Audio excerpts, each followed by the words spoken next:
नमस्कार, आप देख रहे हैं इंडिया वॉइस और मैं हूं आपके साथ चारुल कौशिक। चलिए करते हैं बुलेटिन की शुरुआत।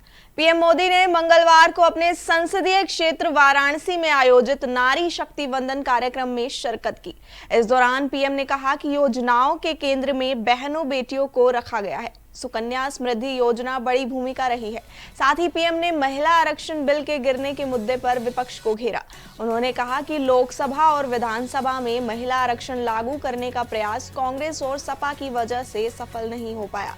इस कार्यक्रम को संबोधित करते हुए सीएम योगी आदित्यनाथ ने कहा कि ये आदरणीय प्रधानमंत्री जी के विजन का परिणाम है कि हम सब नए भारत का दर्शन कर रहे हैं। ये नया भारत न केवल भौतिक विकास के नए प्रतिमान स्थापित कर रहा है, बल्कि समग्र विकास की अवधारणा को साकार करते हुए विरासत से विकास की नई यात्रा के माध्यम से विकसित भारत की संकल्पना को पूरा कर रहा है।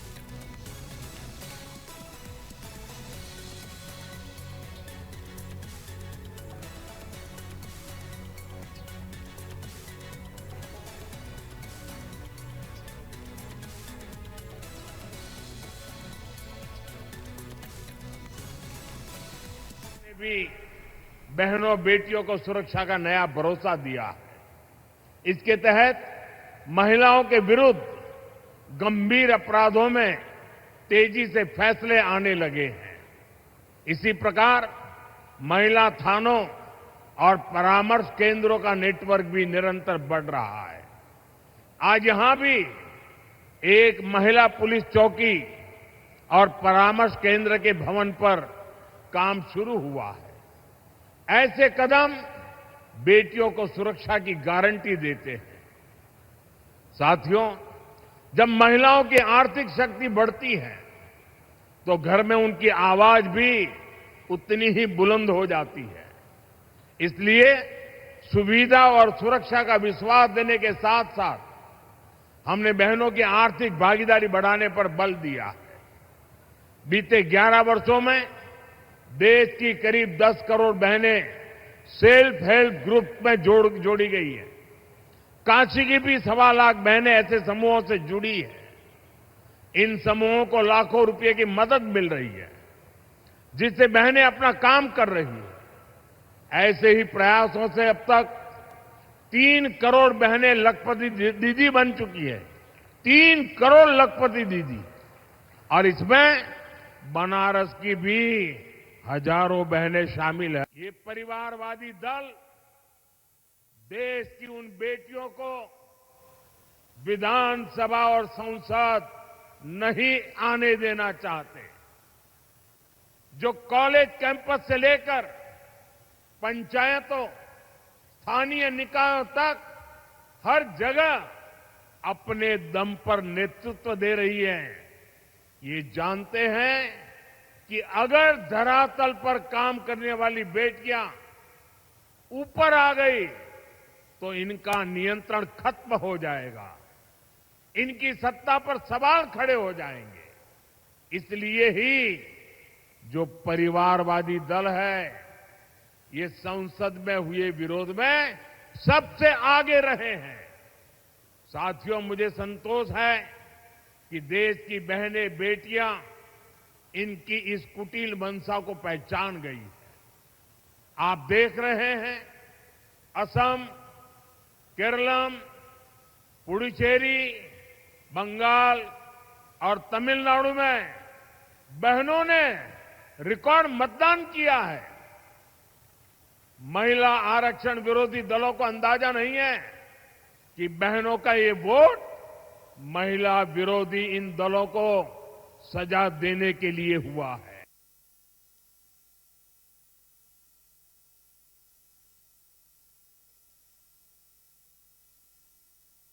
बारे में जो धारणा थी, वह धारणा जिस रूप में बदलती हुई दिखाई दे रही थी, पिछले 11-12 वर्ष में पूरी दुनिया की दृष्टि पूरी दुनिया के लिए आकर्षण का केंद्र बना।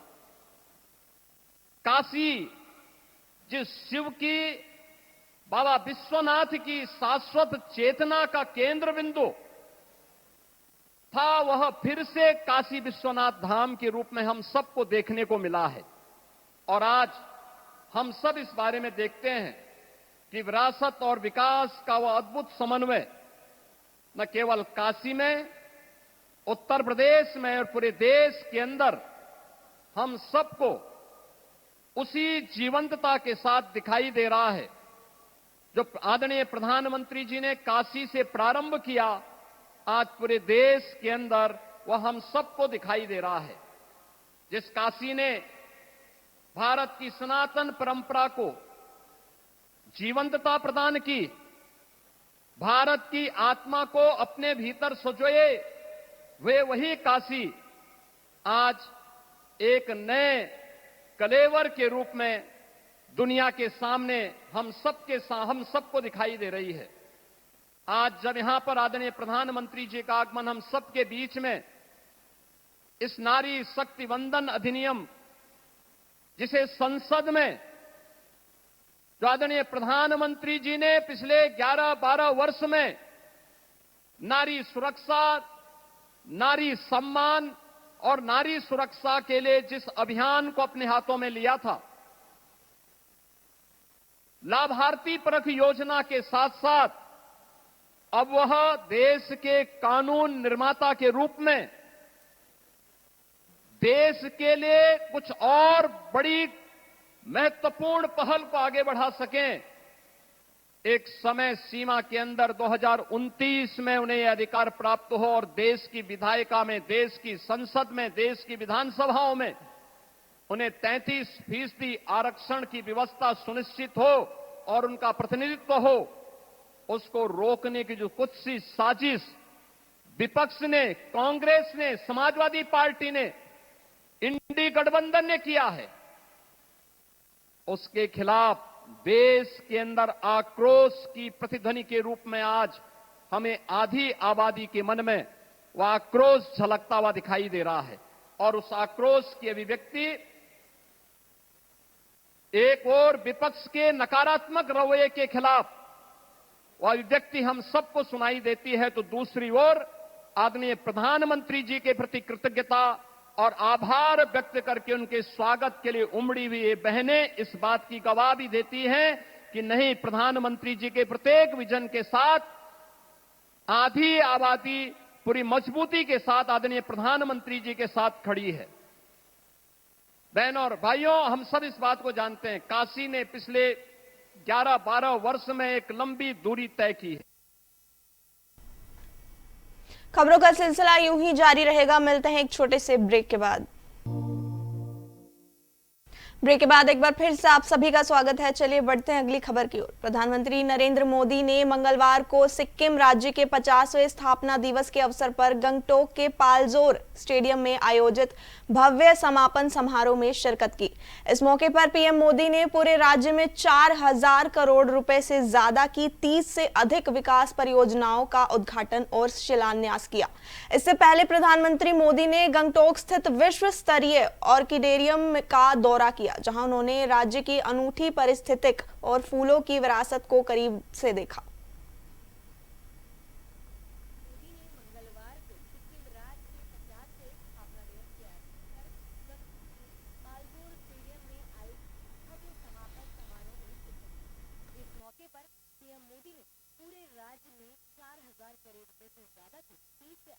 विकास परियोजनाओं का उद्घाटन और शिलान्यास किया।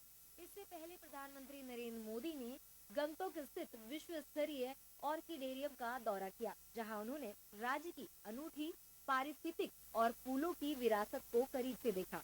समापन समारोह के दौरान कई सांस्कृतिक कार्यक्रमों का आयोजन किया गया, जिनमें सिक्किम की समृद्ध परंपरा और विविध संस्कृति को दर्शाते हुए स्थानीय कलाकारों ने लोक नृत्य, पारंपरिक संगीत और रंगारंग प्रस्तुतियां दी। लेपचा, भोटिया और नेपाली समुदाय की झलक इन प्रस्तुतियों में साफ दिखाई दी। इस मौके पर पीएम मोदी ने कहा कि एक्ट ईस्ट एक्ट फास्ट के तहत आज सिक्किम में हजारों करोड़ रुपए की विकास परियोजनाओं का उद्घाटन व शिलान्यास किया गया है। इनसे राज्य के लोगों को बहुत लाभ होगा। Act east act fast,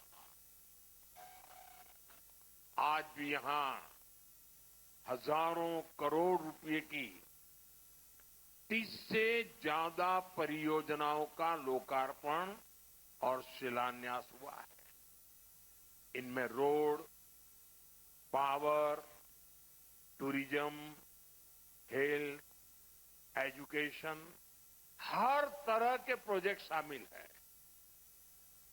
north Sikkim के क्षेत्र में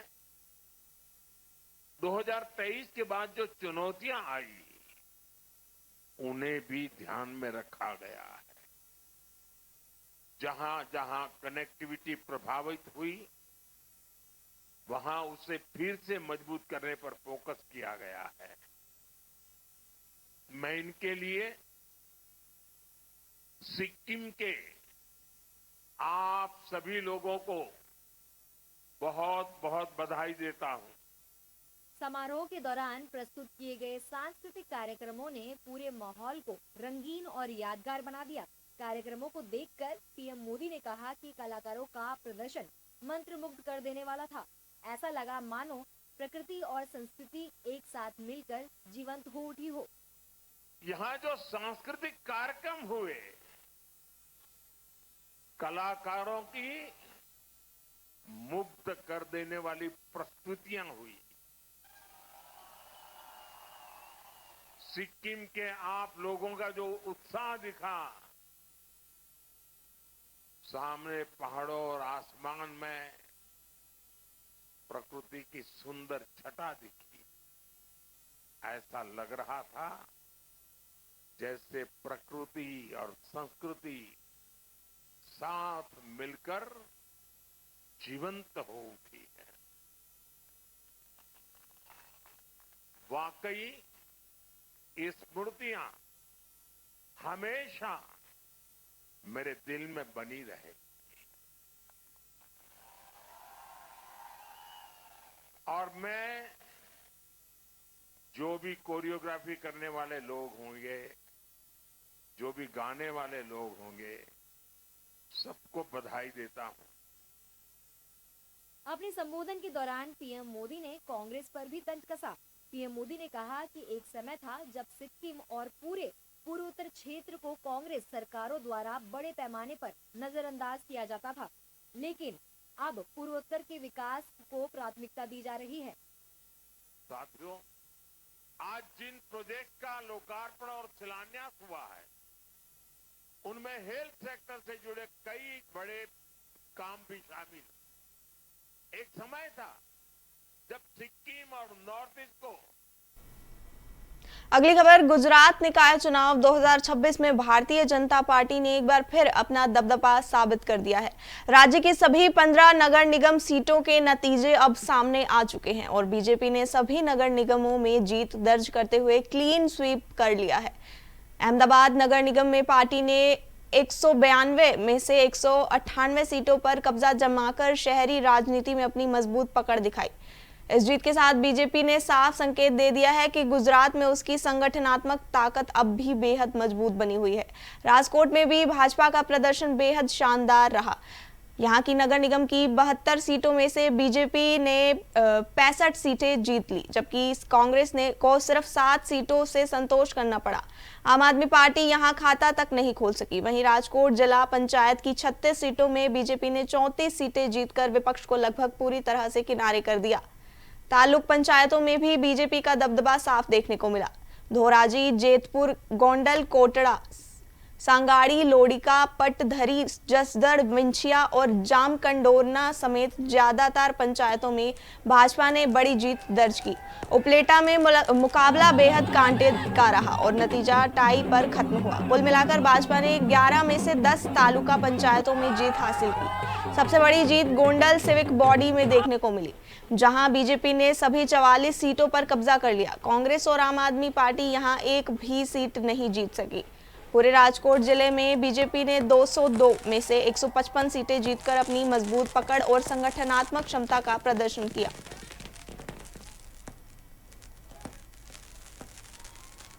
साढ़े 6 करोड़ जनता ने आज स्थानिक स्वराज के चुनाव में भारतीय जनता पार्टी को भरपूर जन समर्थन किया है। गुजरात की जनता ने फिर से एक बार विकास को जन समर्थन किया है। देश के यशस्वी प्रधानमंत्री माननीय मोदी जी के और गुजरात के मुख्यमंत्री माननीय भूपेंद्र भाई पटेल, नायब मुख्यमंत्री श्री हर्षभाई संघवी, जिस तरह से गुजरात का विकास हो रहा है, देश के यशस्वी प्रधानमंत्री माननीय मोदी जी ने और देश के यशस्वी गृह मंत्री एवं सहकारिता मंत्री ने जो विकास की राजनीति की भेंट गुजरात को और पूरे देश को दी है, यही विकास की राजनीति आज फिर से गुजरात के स्थानिक इकाई के चुनाव के अंदर भगवा लहराते हुए आगे बढ़ रही है। विकास की राजनीति पर भरोसा करते हुए गुजरात की 6.5 करोड़ जनता ने का मैं आभार व्यक्त करता हूं, तो दिल से आभार व्यक्त करता हूं कि लास्ट 25 सालों से गुजरात की जनता ने भारतीय जनता पार्टी पर जो भरोसा रखा है, गुजरात के मेरे सारे कार्यकर्ता को वंदन करता हूं। धूप छाव कुछ भी देखे बिना, दिन रात देखे बिना कार्यकर्ता 50,000 बूथों के अंदर जिस तरह से प्रजा के बीच में सेवा समर्पण के भाव से जिस तरह काम करते हैं, कोई भी परिस्थिति हो, भूकंप हो, कोरोना हो, कोई भी विपरीत परिस्थिति में अंदर भी भारतीय जनता पार्टी का कार्यकर्ता हर हमेशा प्रजा के बीच में रहा है। बार बार गुजरात को बदनाम करने की कोशिश कांग्रेस के नेताओं ने की है, अन्य पार्टी के नेताओं ने बार बार गुजरात को बदनाम करने की कोशिश की है, फिर भी गुजरात की 6.5 करोड़ जनता को पूरा भरोसा है भारतीय जनता पार्टी पर।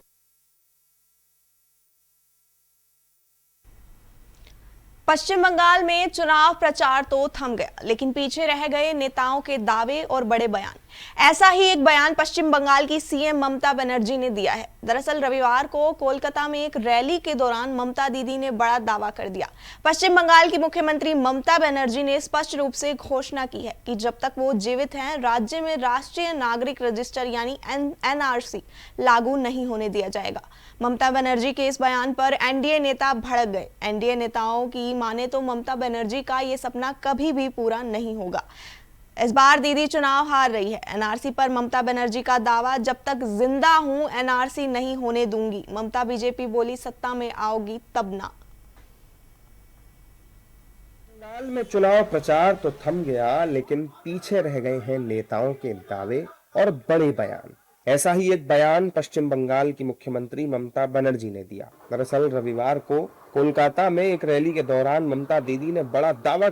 फिलहाल के लिए इस बुलेटिन में इतना ही। इसी तरह की तमाम खबरों से जुड़े रहने के लिए देखते रहिए इंडिया वॉइस। तब तक के लिए नमस्कार।